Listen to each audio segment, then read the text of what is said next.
Welcome to the History Guy podcast, Counterfactuals. What is a counterfactual? In the context of studying history, it is a kind of analysis where we examine what might have happened had historical events gone differently. As a thought experiment, the goal is to learn and understand history as it is by talking about what it could have been. As a twist on the historical stories that we tell on the History Guy YouTube channel, this is a series of podcasts that dwell on that eternal question: what if? I'm Josh, a writer for the YouTube channel and son of the History Guy. If you're a fan of the channel, you already know Lance, the History Guy himself. To liven up our discussions on what might have happened, we have invited Brad Wagnon, history aficionado and a longtime friend of the History Guy, to join us. Remember that if you'd like to support us, you can find us on Patreon, YouTube, and locals.com. Join us as we discuss what deserves to be remembered and what might have been. On today's episode, we talk about one of the largest naval battles in history, Leyte Gulf, and the task force that was never created, Task Force 34. A series of decisions, often called mistakes, led to one of the most famous underdog fights in history when the small force called Taffy 3 faced down Japanese battleships in the battle off Samar. If any of those decisions had gone differently, the world might have taken a different path. Without further ado, let me introduce the History Guy.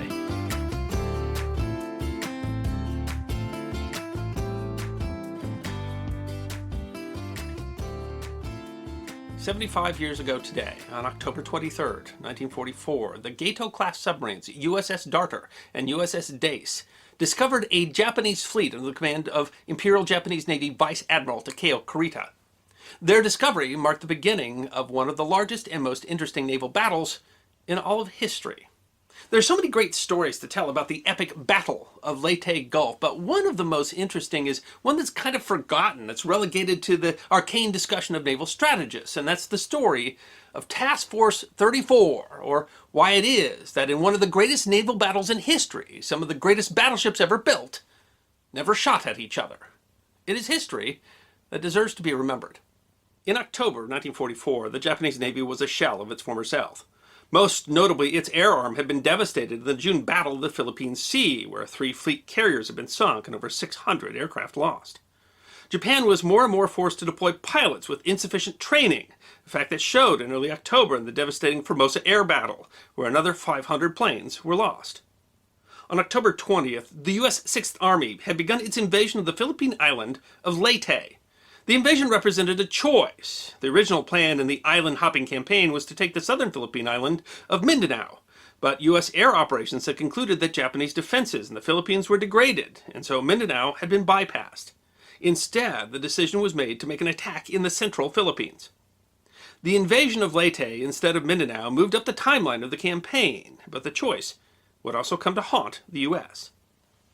The U.S. had both the powerful Third Fleet under the command of Admiral William Halsey and the Seventh Fleet under Vice Admiral Thomas Kinkaid supporting the Leyte invasion. Given the state of the Japanese air arm and Imperial Japanese Navy, an attack seemed, insane. But to the Imperial Japanese Navy, there was no real choice. Japan realized the importance of holding the Philippines, which straddled their supply lines to Southeast Asia, critical to their war effort, most notably for their fuel oil. If Leyte were to fall, the remaining ships of the Japanese Navy would essentially have 2 choices. They could go north to the Japanese home islands, but that would cut them off from their fuel supplies in Southeast Asia. Or they could go south to the holdings in Southeast Asia, which would cut them off from their food and ammunition supplies at the home islands. There was no point, the Japanese reasoned, in preserving their fleet if they could not hold the Philippines. The Japanese collected virtually their entire remaining heavy fleet elements and prepared a plan to attack the American fleet, with the goal of destroying the vessels supporting the battle on Leyte. With their air assets in ruins, the desperate attack would depend upon the big guns of the Japanese Imperial Fleet, including the 18-inch guns of the battleships Yamato and Musashi, the largest battleships ever built. The Japanese plan was called Operation Shogo. A northern fleet, centered on the carrier Zukaku, Japan's last fleet aircraft carrier and the last of the aircraft carriers that had participated in the attack on Pearl Harbor, would be sent as a decoy. It was hoped the tempting target of the aircraft carriers would draw off much of Halsey's Third Fleet. 2 other fleets, a southern fleet coming through the Surigao Strait and a powerful center force, including Yamato and Musashi, coming through the San Bernardino Strait, would converge, wipe aside what American ships were left behind, and attacked the transports and supply vessels supporting the troops under General Douglas MacArthur fighting on the island. It was a daring plan and a virtual suicide mission for the ships of the Northern Decoy Fleet. The first sign of battle came on October 23rd when the Gato-class submarines Darter and Dace detected Japanese vessels on radar. It was the center force, the most powerful of the three, under the command of Vice Admiral Takeo Kurita. The fleet included 5 battleships, 10 heavy cruisers, 2 light cruisers, and 15 destroyers, but no aircraft carriers. Darter and Dace made an attack the next morning that was uncommonly effective, sinking the heavy cruiser Atago and Maya, and so damaging a third heavy cruiser, Takao, that had to withdraw. The submarines avoided attack, but Darter ran aground on a shoal the next day and had to be abandoned. It was a heavy blow. Atago had been Kurita's flagship, but the admiral survived. The Americans now knew where the main strike fleet was and had a good idea of its intentions. With no aircraft carriers to provide air cover, it should have been easy to overwhelm Kurita's group with air attacks by the Third Fleet's carrier groups. But the earlier decision to bypass Mindanao now loomed large.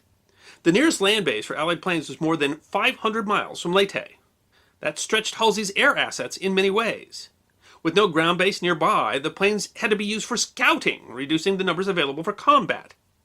Carl Zingheim, staff historian of the USS Midway Museum, noted in an essay this year that nearly 100 fighters and 58 dive bombers from Halsey's fleet were diverted to reconnaissance roles to locate Japanese forces on the critical day of October 24th.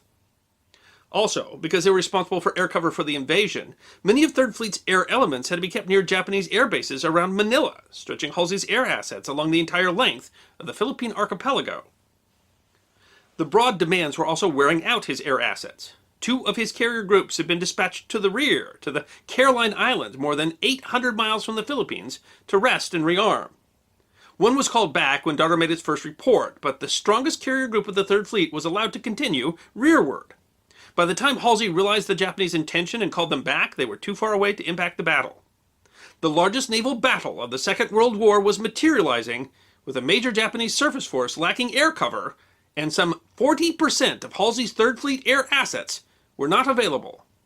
The mistake could have had devastating consequences. On October 24th, in a day of scattered attacks, U.S. planes were able to sink the massive battleship Musashi, finally worn down from numerous attacks, and force another heavy cruiser, the Miyoko, to retire. Other ships were hit, including the battleship Yamato, but not crippled. The air arm had failed to do what it should have been able to do: destroy Kurita's force. But what was worse, the reports from the air groups greatly overestimated the amount of damage that was done to Kurita's fleet and misinterpreted a turn that he took to avoid the airplanes. Halsey was convinced that Kurita's fleet was destroyed and retreating. It was a costly misconception. And that is where Task Force 34 comes in. Before Kurita had been engaged, Halsey had established a plan in case the force was to reach the San Bernardino Strait. He ordered the creation of a powerful task group under Vice Admiral Willis Lee. Lee was the correct man for the job. An expert on gunnery, he was a man set aside for the day that the big guns of the American battleships would have to engage the enemy in direct combat. Lee had been in tactical command at the naval battle of Guadalcanal, where USS Washington in South Dakota had sunk the Japanese battleship Kirishima, by some measures the only battleship-on-battleship kill of the Second World War. Task Force 34 was powerful, including 4 fast battleships, the Washington, Alabama, New Jersey, and Iowa, along with 7 cruisers and 19 destroyers. Halsey gave the order that the group be created, and that order was heard by Vice Admiral Kinkaid, commanding the 7th Fleet. But there was a problem.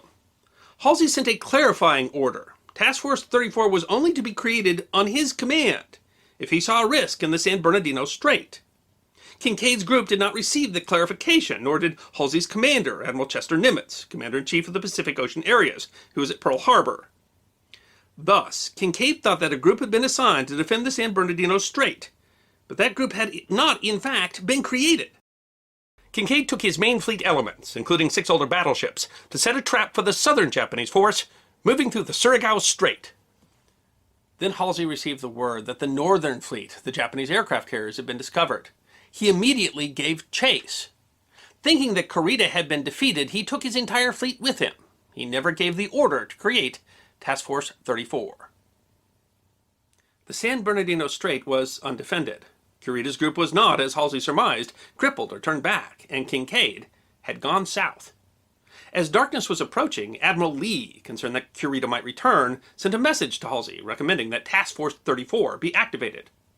Later, planes from the USS Independence, the only U.S. carrier built for night operations, confirmed that the center force was operating with running lights and appeared to be approaching the San Bernardino Strait. Halsey appeared to shrug off both, convinced that sinking the carriers was the key to crippling any future operations for the Imperial Japanese Navy. Kinkaid laid a trap for the ships of the Southern Japanese Fleet. A fleet under the command of Rear Admiral Jesse Oldendorf attacked the force, including 2 older battleships and 4 cruisers under the command of Vice Admiral Shoji Nishimura, in a night action. The Japanese fleet was largely sunk by torpedoes from destroyers, attacking in the straits where Nishimura's larger ships could not maneuver. But Nishimura's flagship, the battleship Yamashiro, came within range of the battleships of the 7th Fleet, 5 of which had been damaged or sunk at Pearl Harbor. Those battleships were happy to have their 14-inch guns participate in the last battleship-on-battleship action in history.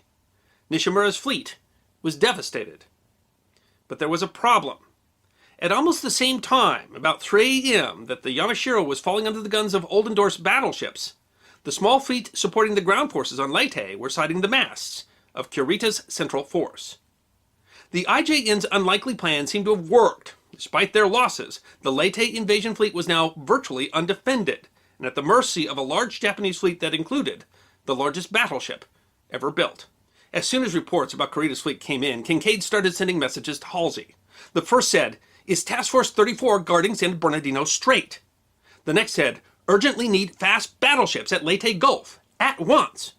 Another said, "Our escort carriers being attacked by 4 battleships, 8 cruisers plus others. Request Lee cover Leyte at top speed. Request fast carriers make immediate strike." And finally, a desperate call. So urgent that it was not encoded. "Where is Lee? Send Lee!" Lee was not there. Task Force 34 had not been constituted, and its ships were sailing north, far from Kurita and Leyte. Halsey was still convinced that the Japanese carriers were more important. He only detached a task force after a message from his commander, Admiral Nimitz, which also may have been misunderstood. The American fast battleships were detached early enough to miss the action against the Northern Fleet, but too late to arrive at Leyte. During the largest naval battle of the war, some of the best ships of Halsey's fleet were never able to engage. The defense by Taffy 3, the tiny task group that was supporting the invasion on Leyte, is legendary. The tiny group included a handful of destroyers and destroyer escorts and tiny escort carriers. They were wildly outmatched by Kurita's fleet, but they put up a tenacious defense. They took terrible losses, but in one of the most enigmatic decisions of the Second World War, Kurita, unaware of the power of the force in front of him, retreated. Had he pressed the attack and been able to attack the invasion fleet, it probably wouldn't have been devastating to the Allies' plans, because at that point the Imperial Japanese Navy was virtually destroyed. But the losses on the transport and support vessels and among the soldiers that were depending upon that support, well, they would have been terrible. Kurita's precipitous retreat saved the United States from what could only be called a disaster. Halsey spent the rest of his career justifying his decisions, arguing that he had gotten Kinkaid's messages too late to do anything about it and that the aircraft carriers were the more important target. The Japanese Northern Fleet, under the command of Vice Admiral Jizaburo Ozawa, was devastated by Halsey's remaining group. But a couple of ships survived that might also have been sunk had his battleships not been pulled off at the last moment. As a terrifying postscript of the Battle of Leyte Gulf, as Kurita was retreating, the escort carriers of Taffy 3 came under air attack by planes that were being deliberately crashed into the ships.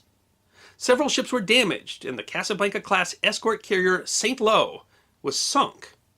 It was the first mass use of the Japanese kamikazes, and the war had moved into another terrible phase. If you're an aficionado of World War II, one of the great tragedies of Task Force 34 is the battle that was never fought. Had Lee's force been defending the San Bernardino Strait, then that would have been a contest between roughly equal-sized fleets, including 4 of America's best battleships against 4 of Japan's best battleships, including the Yamato. Contemporary scholars argue that the better fire control of the American ships meant that it would have been a mismatch. But you have to think that the 18-inch guns of Yamato would have had something to say about that. It's history that never quite happened, and yet deserves to be remembered. Now for the fun part. where I, the history guy himself, and longtime friend of the history guy Brad Wagnon, discuss what might have happened if it had all gone a bit differently. This is really an interesting episode where you get to talk about, Taffy 3, which is, I think people love talking about that, without talking directly about Taffy 3. So I wasn't trying to just talk about Leyte. I was trying to give, a lesser known, kind of talk about Leyte. I don't know. I think people who are familiar with Leyte were probably familiar with that there was supposed to be this Task Force 34 and he didn't, but I mean, not necessarily. There are a lot of people that were talking about the battle off of Samar, and they love to hear about the destroyers at Samar and stuff like that. But they honestly didn't, had never heard this idea that there should have been ships.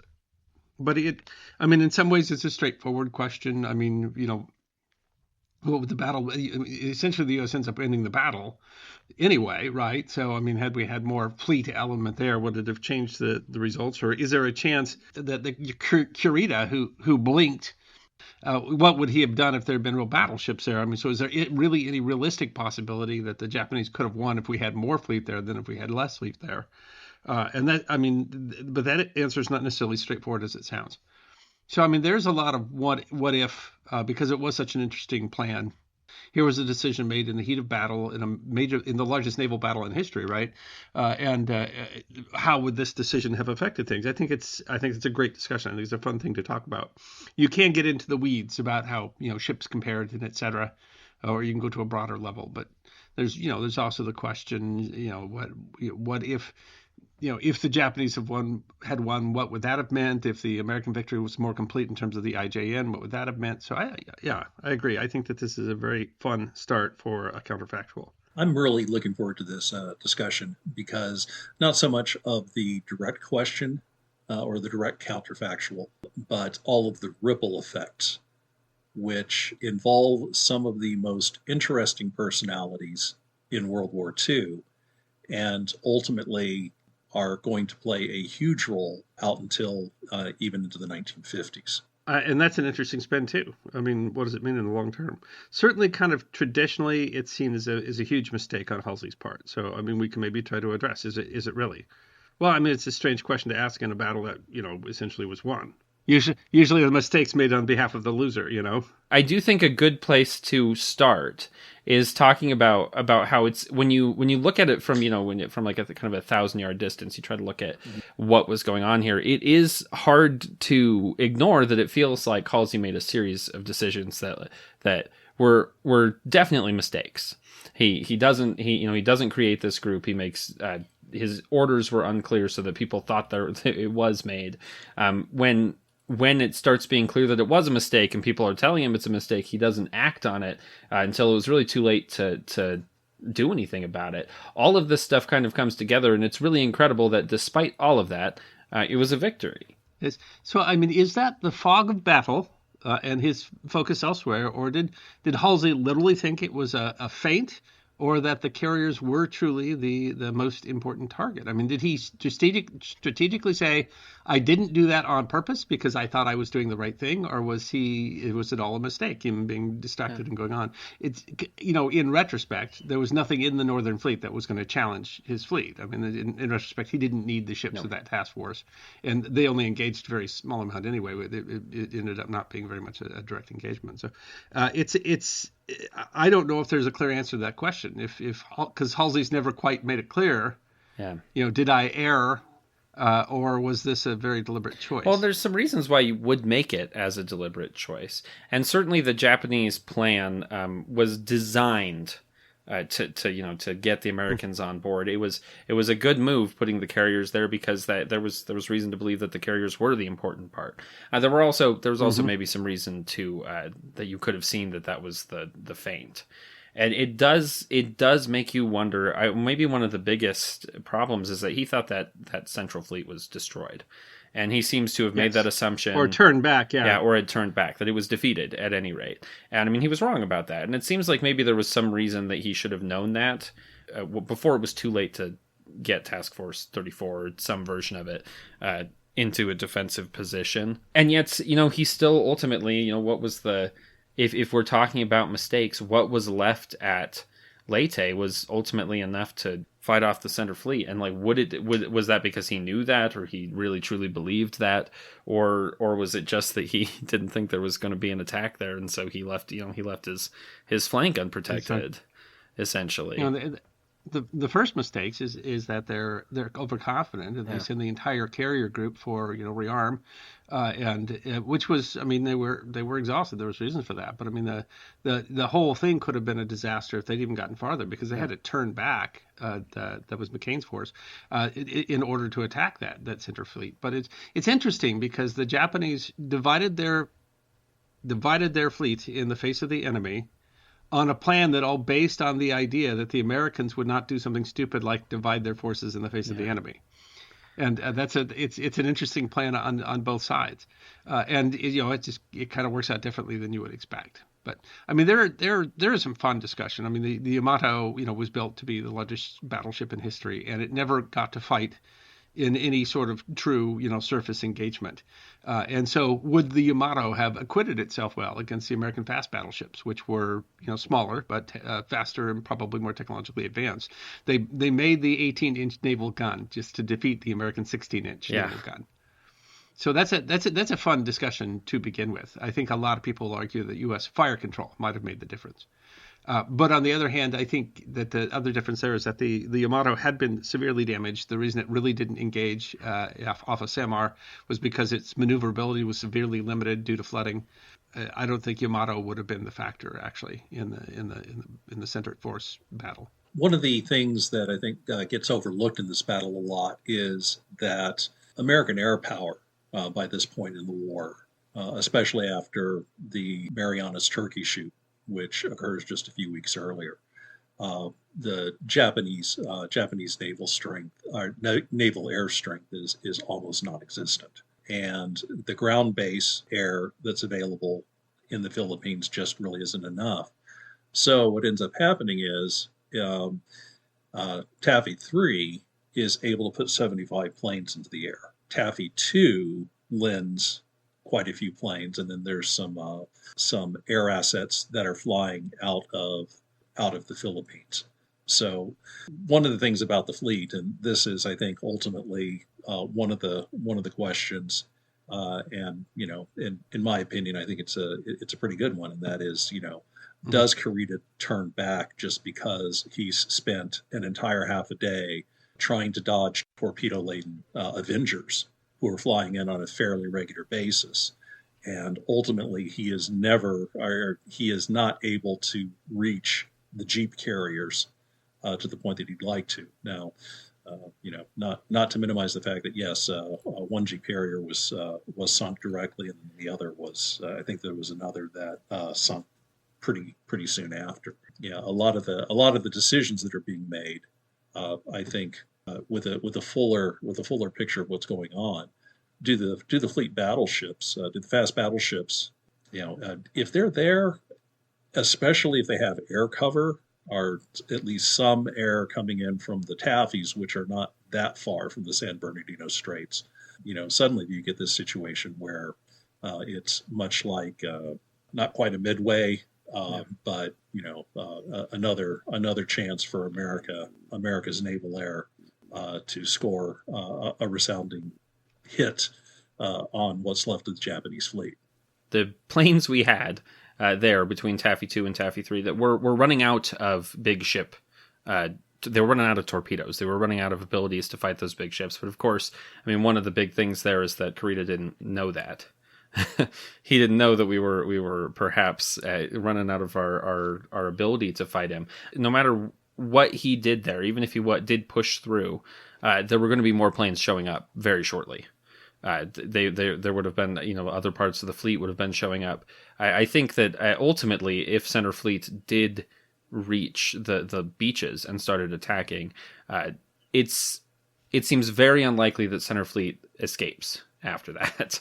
And so the question becomes, what damage could they have done in that short time that they might have had? But he would have had to make the assumptions correctly, and that was hard to do with the fog of war. Yeah, and there's also the attitude of Kurita himself. Kurita, a professional Japanese military officer who's been trained from, day one at the academy to defeat the enemy navy, bring glory to the emperor, is told, hey, there's this suicide mission. We want you to go bombard a bunch of transports.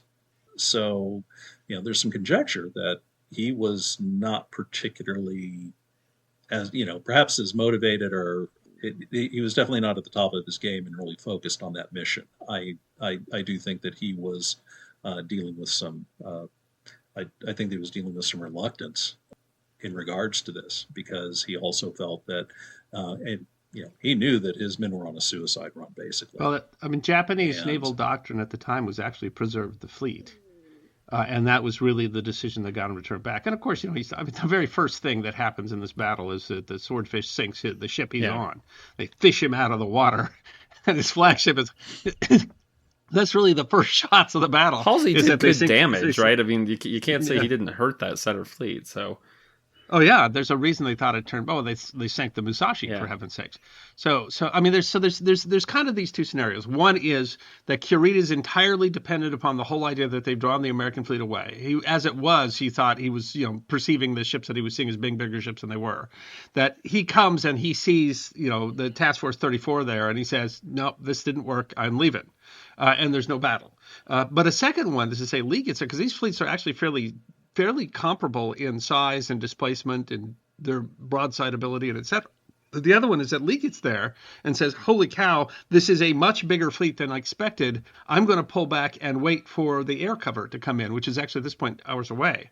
And so there's a possibility that either admiral may blink, that either admiral may not want to go there. That Lee would be coming with a much reduced force, a small force, not expecting to have an apocalyptic battle with a massive Japanese force.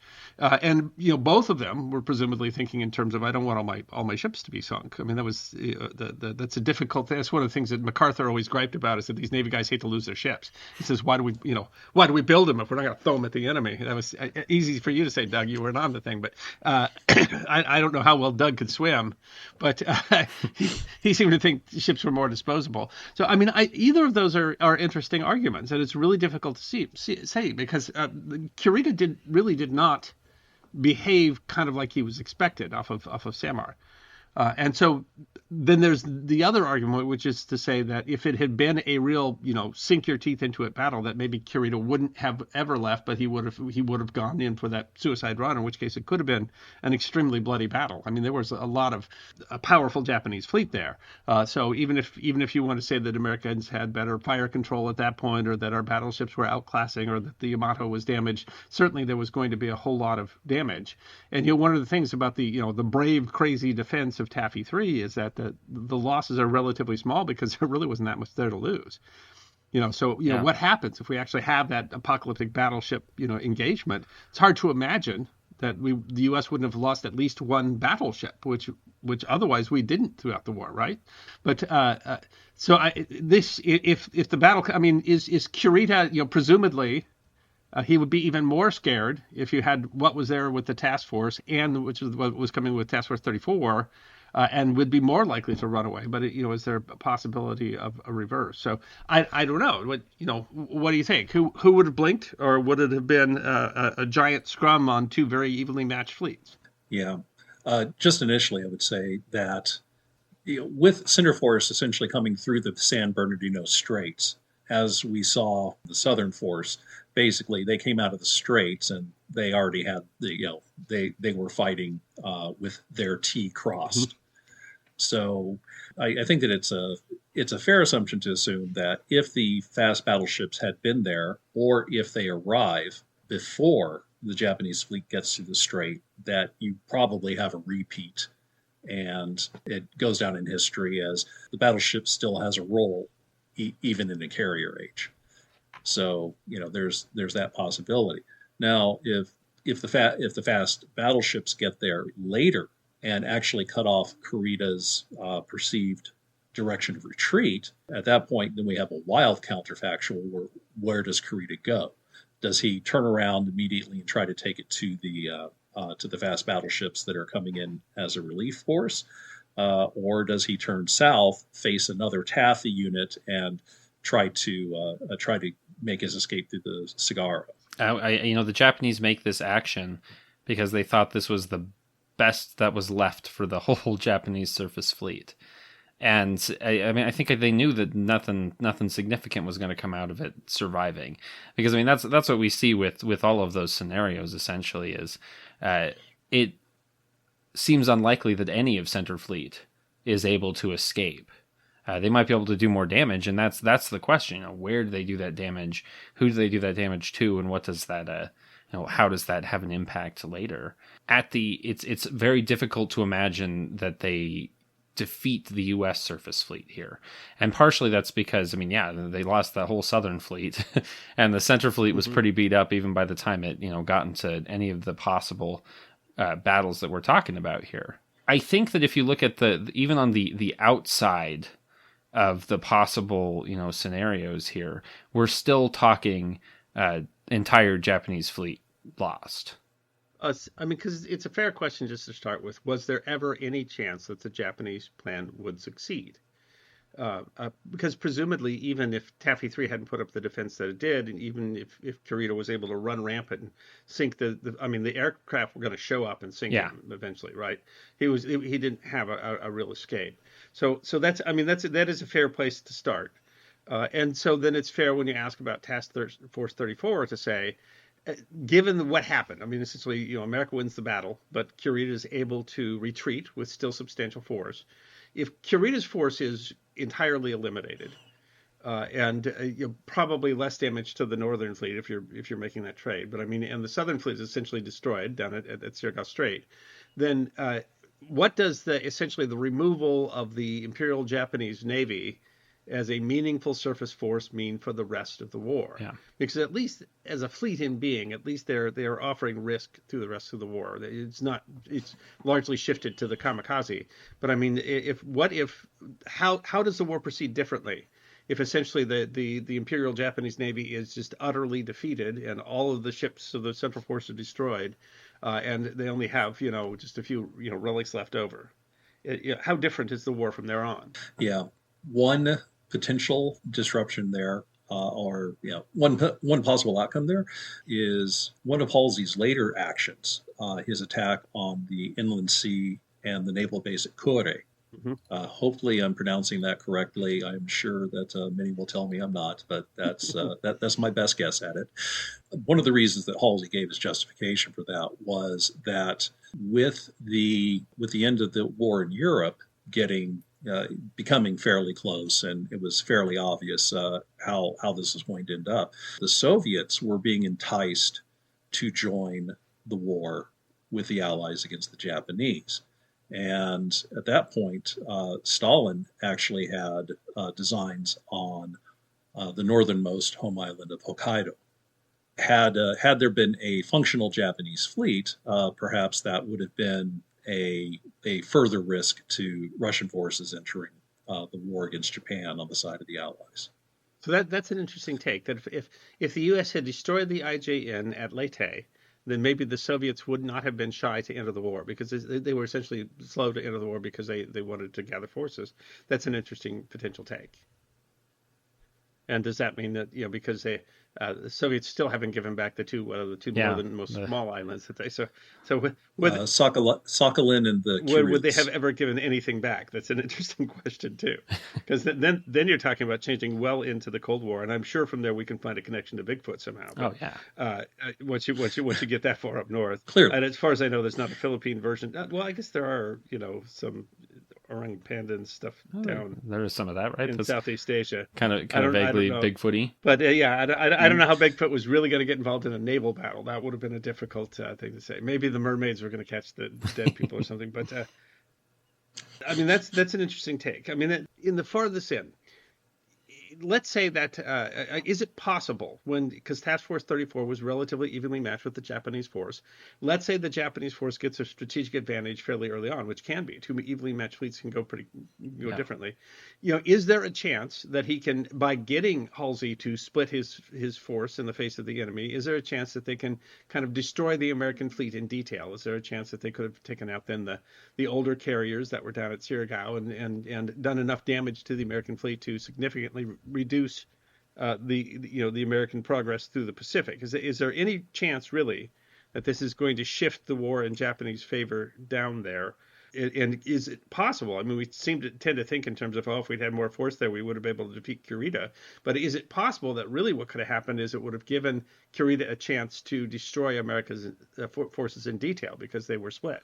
Well, and see, that's part of the question, because certainly the way that Taffy 3 responded was significant, I think, in how Kurita makes that decision. And I think that if he meets Task Force 34, the response might be more conventional. And that might be enough for Kurita to, more accurately understand what he's facing. And that truly might, that amount of time might mean that, we have a battle there. Mind you, Kurita was running on, he only had so much time. He couldn't wait too long. He'd have to defeat them and then move. And of course, his big mission is to get to Leyte and sink as many of the landing ship tanks as he can find. That was his big goal. But if he's able to defeat the fleets, which I think would be an exciting thing to talk about, it does seem difficult purely because of honestly because of his air power. The U.S. at that point had such a significant advantage with air power, is it feels like even if he is able to defeat, is able to truly defeat the carriers at this Battle of Taffy 3 and then move on to attack more carriers, and it would still be difficult for him to take enough planes out before he could, because he's going to be taking damage that whole time, and he just only has so much stamina. Essentially, Leyte ends up being a much longer fight than they expected it to be, and a much harder fight.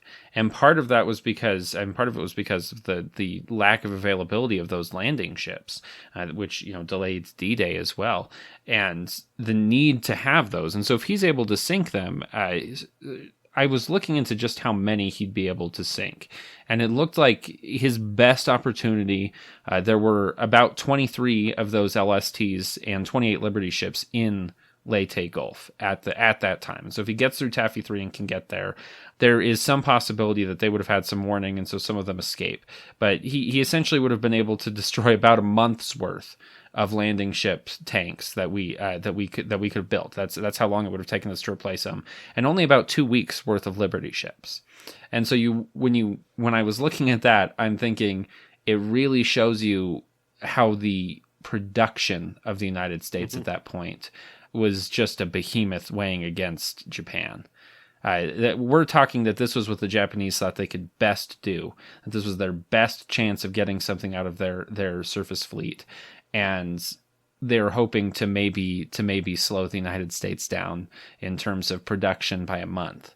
I think that ultimately what they could have done was a greater impact than that, in terms of slowing down the Philippines and how that slows other things down. It is hard to see a world where that changes the outcome of the war, but as we saw in that Pacific, every delay, every island was a costly battle. And so that's the idea of what it would cost in terms of material and the human cost of just trying to take or having to fight these battles longer is a different question. I think the idea of him destroying the fleet is an interesting one. It seems like long odds. Mm-hmm. To talk about the logistics of it, the Essex carriers had been laid down before the war started. And so you can easily back up in the Pacific War, and even though you look at the breadth of that war and say, if the Japanese don't win by the end of 42, it's an unwinnable fight. Yeah. After that, it's simply a war of attrition that they cannot possibly win. They can't possibly keep up with. And so it is this. I mean, if he destroyed that invasion fleet, what does it mean? Do the ground forces, are they really trapped? Do they lose at Leyte? Do we lose massive amounts of forces? Is the U.S. suing for a separate peace?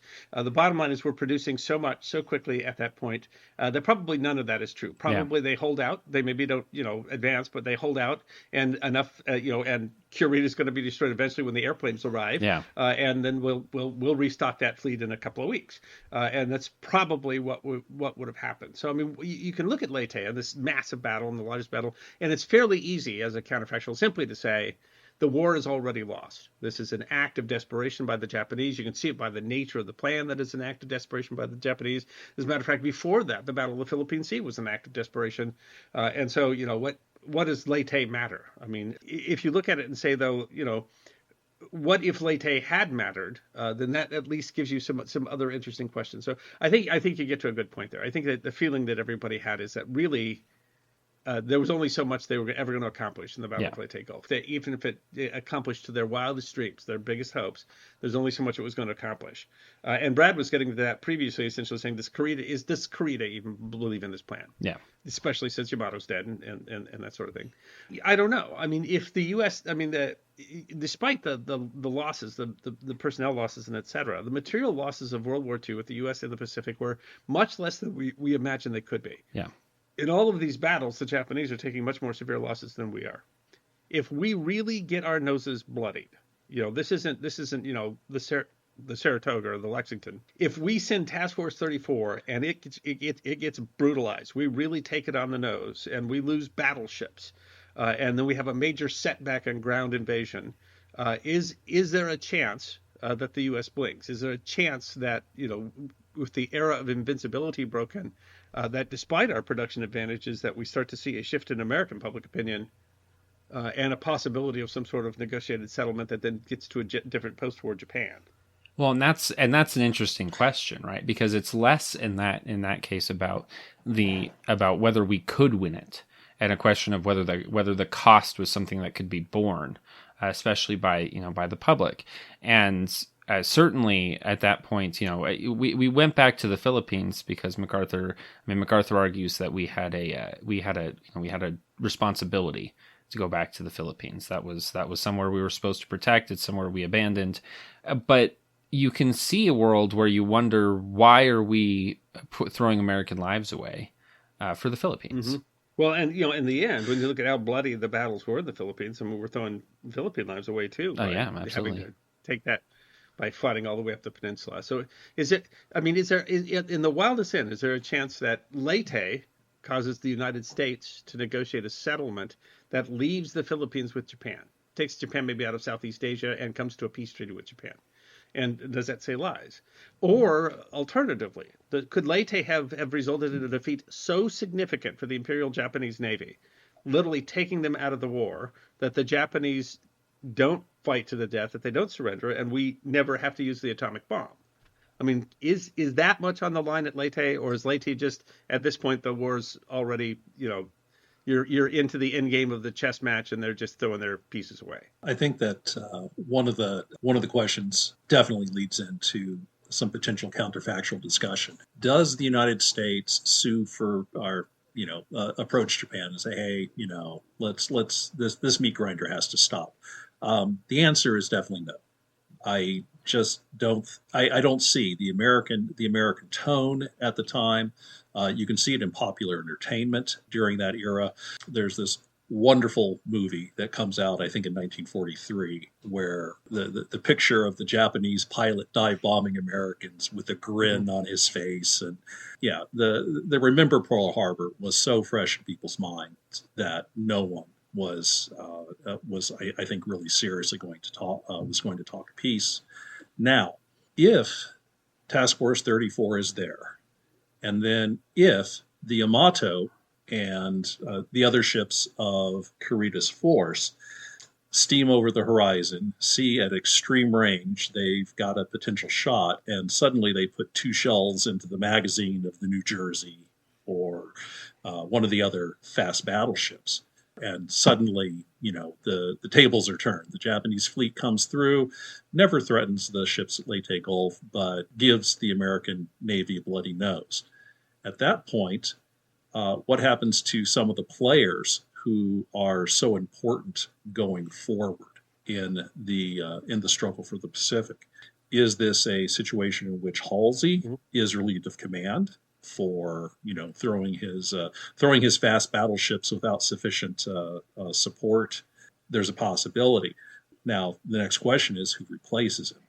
And I think that there is an interesting counterfactual, because I would nominate a admiral named Spruance, who would carry on and has a fair amount of aggressiveness and is really the mastermind who executes at Midway. A proven commander who basically is facing a reinvigorated Japanese fleet that's bloodied the nose of the Americans. So potentially, yeah, the war drags on a little bit longer.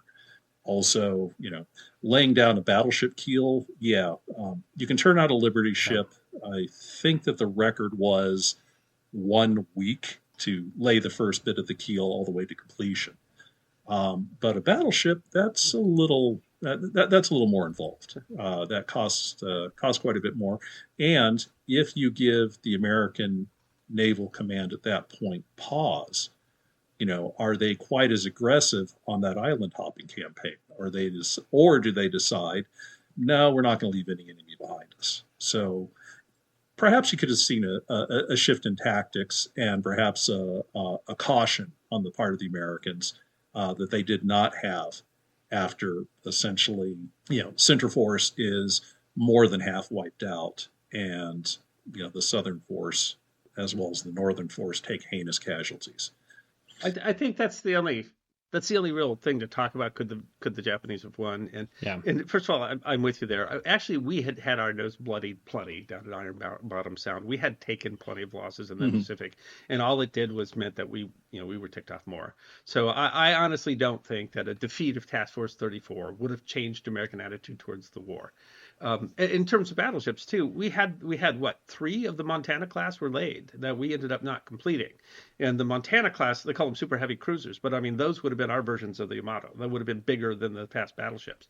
So the stuff. By this point, the U.S. has more, 50,000 plus gross ton ships than the rest of the world combined. Yeah. It's nice to speculate what if they had sent Task 34, and what if Task Force 34 had been defeated, which seems so counterintuitive since Kurita was defeated by the Samuel B. He certainly wasn't going to like the New Jersey and the Iowa and the Missouri.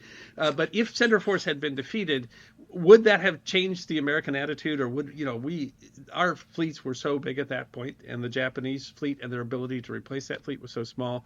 I honestly don't think that whole scenario I tried to present. I don't think there's any possibility of a scenario. I don't think it would even possible move us to a negotiated settlement. It could it could have slowed up the invasions in the Philippines. It might have changed strategy on what islands we were going to hop. But I kind of doubt as a counterfactual it would have made a huge difference of it. I kind of lean more the other way. If there had been truly a devastating defeat of the IJN at Leyte and the Center Force had not made it out, is there a possibility of an earlier Japanese surrender that doesn't include using nuclear weapons? Which then leads to this interesting point, because if we had nukes and we wanted the world to know we had nukes at that point, and we were certainly using nukes to give a message to Russia, what do we do if Japan surrenders before we get to drop one? It is maybe a more interesting question because there was you could at least argue, and I mean people argue about this all over the internet about whether or not there was a legitimate military reason to drop those nukes on Japan. But if you're thinking about which they, of course, the planners and the droppers of the bomb were thinking about what it might mean to the post-war world. That too is an interesting one. Of course, I mean, do we just come up with an excuse for it? Do we find a way to how do you do it? Because I don't know that it's enough. There's a counterfactual because Truman or some U.S. president is trying to figure out the place where they get to use an atomic bomb. To show that we could use an atomic bomb. And is it something where they just go do a demonstration in the middle of the Pacific and fry, a bunch of fish? Or do we fabricate a whole nother war? Do we continue the war? Do we maybe go to war with the Soviets? I mean, do we do something else because we got to use our nukes because we put this money into building them and we want to show that we are the post-war power? It certainly doesn't have the, doing a test does not have the same... Does not have the same...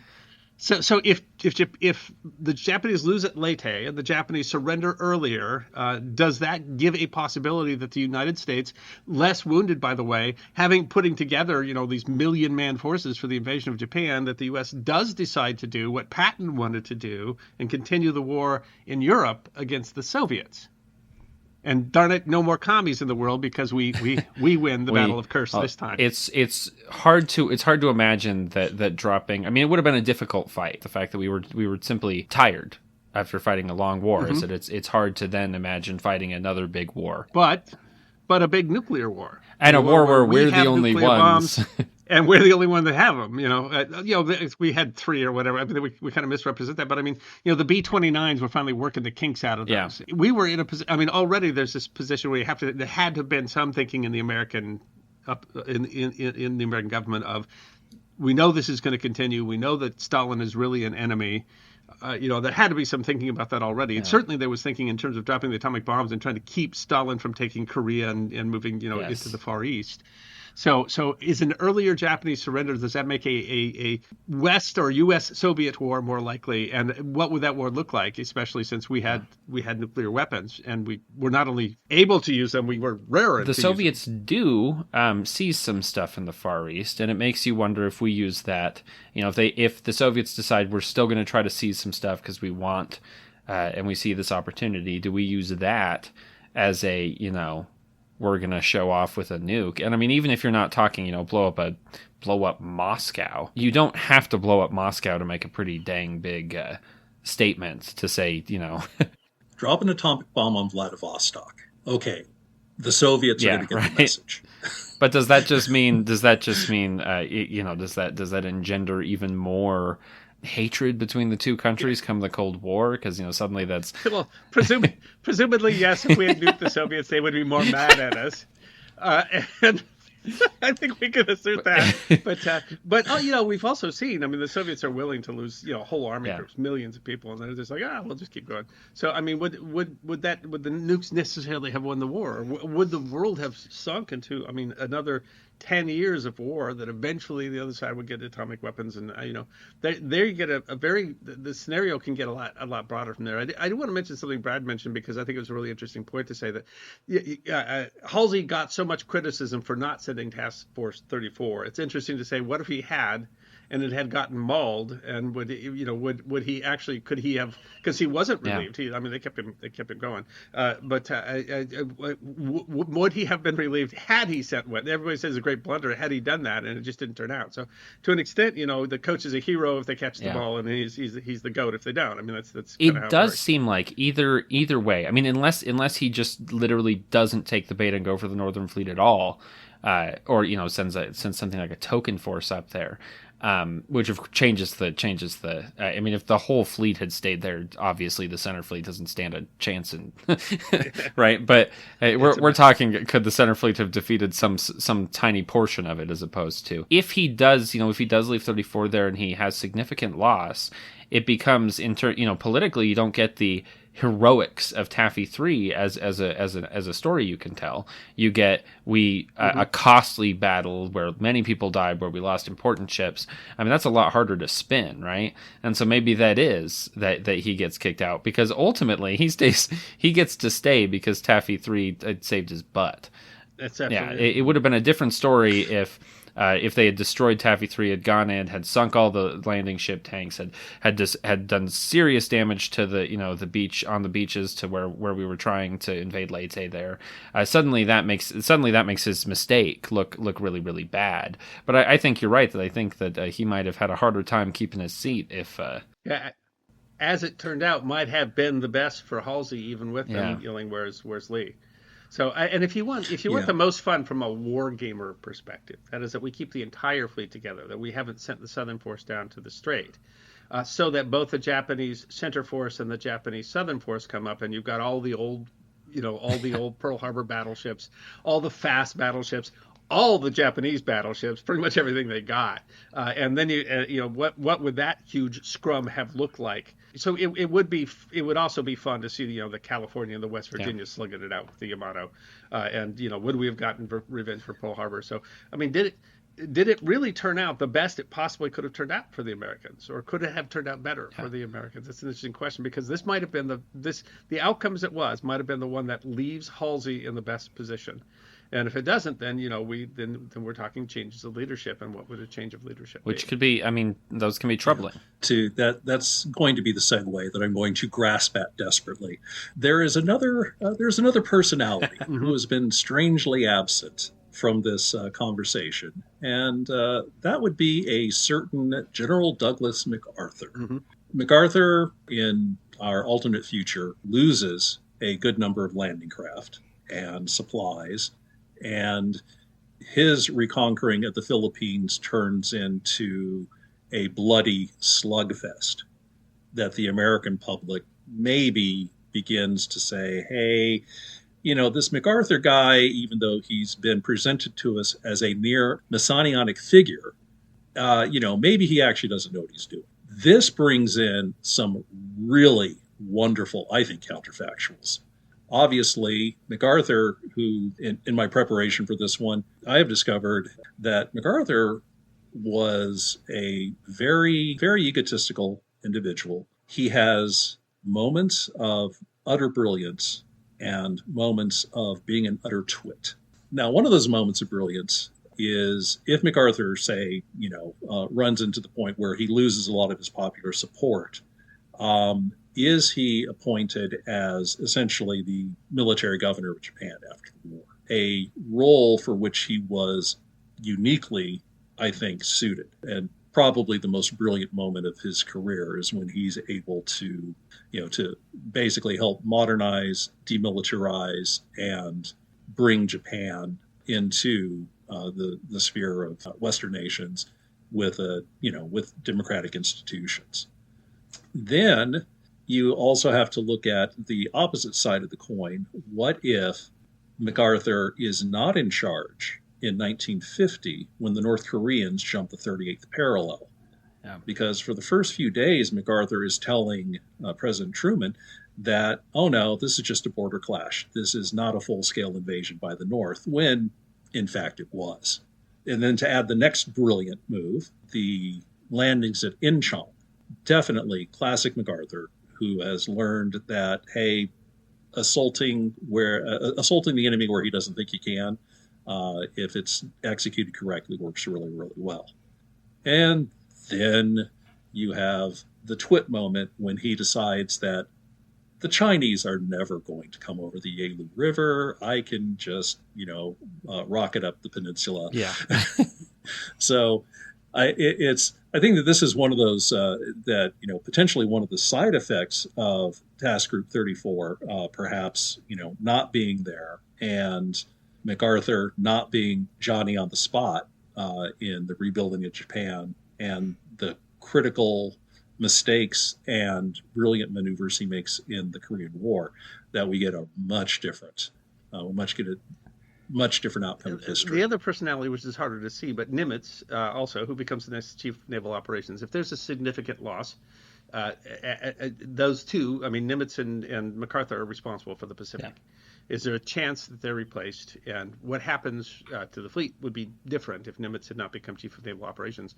And, if we didn't have MacArthur and then you're right, the occupation and the Korea, Yeah. MacArthur goes on for quite a bit longer.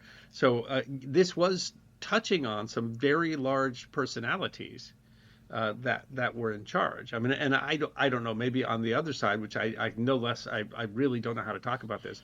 But if there was a victory and Kurita becomes more famous than Yamato, how does he affect Japanese history differently? That's a fair point. If he wins the miracle victory at Leyte, and does he change the military policy? Does he end up becoming an important figure in post-war Japan? Certainly, reputations rise and fall on battles, and it's a lot harder to see that what would have happened with the guy that didn't rise. So it's a good point. MacArthur he looms so large into the 1950s. If something changes, MacArthur himself, I know it's great man theory, but MacArthur himself does change maybe the course of history in other places. How we worked with Japan in the post-war was significant for not just Japanese history, but of course everything that Japan has touched afterward, right? So we could have approached that very differently. In a lot of ways, we were rather gentle with Japan. I don't think that was necessarily like the way we were definitely going to do it, And if you choose a different tack, we may have a very different world. And of course, Japan has been important since World War II. The Tom Lehrer song. Once all the Germans were warlike and mean, but that couldn't happen again. We taught them a lesson in 1918, and they've hardly bothered us since then. Yeah. So, what happens if you send in someone who is none of MacArthur, who, by the way, spent time in Japan as a child? So he actually has a little bit of an understanding of Japanese culture.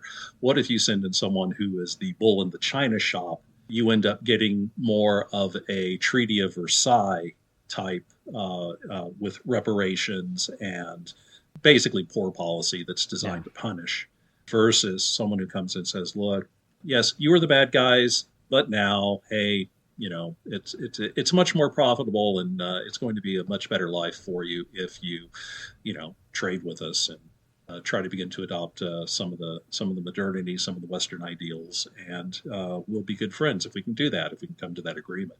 I do think that MacArthur deserves full credit for an enlightened and relatively mild role, basically as military governor during the Reconstruction post-war era. That's a big deal. I mean, for one, Japan is as a base for the United States and for people who are on our side in the Cold War that was significant, right? I mean, that allowed us to have essentially this presence in the Far East, that if we didn't have a good relationship with Japan, I mean, that alters perhaps how we approach Korea, how we approach stuff in Southeast Asia in the years that follow after that. That is an interesting conversation, and maybe the most interesting piece of alternate history that we can talk about here is how that might have impacted that policy there, which of course drove huge parts of the Cold War and huge parts of American history, and of course huge parts of Asian history. It's a lot harder to see the UN, I guess, involvement in Korea if Japan has not so aligned with the West. Yeah, and the fact that the only troops that were available to get to Korea in short order were, interestingly enough, the 20,000 or so troops that were occupying Japan. Mm-hmm. It was relatively quick to get them over. Korea was a very near-run thing. Can you imagine a post-1952 world in which North Korea unifies the Korean Peninsula and is a staunch Soviet ally? Presumably, they could have starved the South just as well as they starved the North. I mean, crazy to think that might have relied a mistake that Halsey might have made. At Leyte, yeah. Mm-hmm. Well, the butterfly effect. The Battle of Leyte is a pretty darn good sized butterfly. Yes. So I mean, it's that when you talk about it rippling into history, that Brad's probably right that the biggest way it might have rippled into history is the way it affected the reputation of MacArthur, which is interesting because it was a sea battle and he was a land officer. But certainly it impacted how well he was able to fight that battle. And that battle already became more of a slog than we wanted it to. So how much more of a slog could it have become before it started really impacting public perception of him or of the fight in the Philippines? And to an extent, you could argue, I guess, that everything that was going on there was his risk, even if it was a naval battle that he was choosing where we were fighting and when. And was it really necessary for us to? Could the Philippines have been an island hopped? At the time, the Joint Chiefs of Staff actually did not want to go after the Philippines. They were far more interested in looking at Formosa. Yeah. But ultimately, there is a problem, and that is that the intelligence at the time indicated that, based on our best guess, to take the Philippines, it's going to take at least a couple 100,000. To take Formosa, it's probably going to take 500,000. Mm-hmm. But, I mean, so if there's a setback at Leyte, does that mean that we change strategy and don't attack the Philippines? And actually, that brings up another thing. So we're talking about us randomly wanting to use a nuclear bomb. If instead of against the Soviets, do we use that in the Chinese Civil War? Is our excuse to use a nuclear bomb to get rid of Mao and ensure nationals?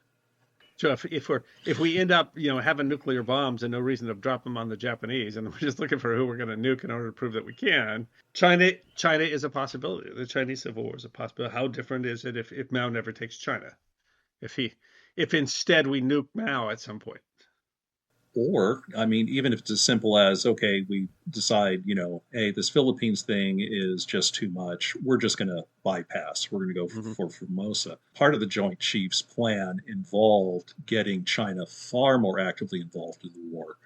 I can't think of anyone else that we might have dropped the bomb on, unless I suppose that one of the, perhaps the French would have prevailed upon us to drop a nuke on Hanoi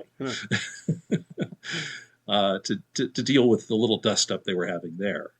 That is a fun counterfactual to say, what if Japan had surrendered and then we were casting about for an excuse to use the bomb where we might have, what we might have thought, because it could have, I mean, that also could have been Yugoslavia. That could have been, I mean, it's a random president with a nuke and a good reason to show that we could do it is, you would hope that we were simply reserved, that we would not have done that rather than, we got to use this on somebody, eeny, meeny, miny, mo, you know. Yeah, you would rather. Perhaps the Swiss. To the Swiss, yes. Since we're already gone to a counterfactual that says we have to randomly nuke somebody, I mean, we got to nuke someone, you know, who's the least we shouldn't do this to, then the Australians. Yeah, well, the Australians. I don't think we were going to nuke Australia. No, I think that's very, very unlikely. I think we were probably pretty solid there. I think Australia, Canada, Britain, those would have been very much on the outside, even though they were powers. I think they've been very much on the outside. We might have come up with an excuse just to nuke Japan anyway, but I mean, you know, we were still awfully darn mad at them. Actually, a possibility. Honestly, thinking about this, you know, now that I've had a few minutes for the brain to engage and vitamin caffeine to kick into the sufficient level for me to form a rational and coherent thought. If the Soviets take Hokkaido essentially as a war trophy at the end of World War II, due to the American naval forces, the defeat at Leyte Gulf, the setbacks, and basically the war drags on for another few months. And again, another possibility, we drop a couple of nukes on Japan, and the Japanese emperor does not decide to throw in the towel for another 2 months. So the Soviets take Sakhalin and they start taking Hokkaido. Finally, you know, the word that surrender is here. The Soviets hold the northern part of Hokkaido. Yeah, and you could have changed it Leyte, end up in the. I think there's probably more elegant ways for it to end up for a difference at Leyte to have wound up with the Soviets in Hokkaido. I guess as we get there, I didn't think about it, but of course the obvious target, the one that we haven't really thought of, but the obvious place where we would have used our nuclear weapon in order to prove our dominance and dominate the Cold War would have been against the Sasquatch. It's easy to declare a war against them. You have relatively low loss, but you can defeat their military force very, very quickly. And then the rest, who's going to mess with us if we have defeated Bigfoot? Truly. So I think we've been missing the most obvious target, clearly. That's why this counterfeit. I had someone said on a comment the other day. They said hypotheticals aren't history, and I disagree. I think counterfactuals are a fundamental part of history. They really help you understand the context of the era, and they're really a lot of fun because it really tells you that history is history. But I mean, there's so many points in history. Obviously, things could have gone differently, and it leads you to wonder how different might things be.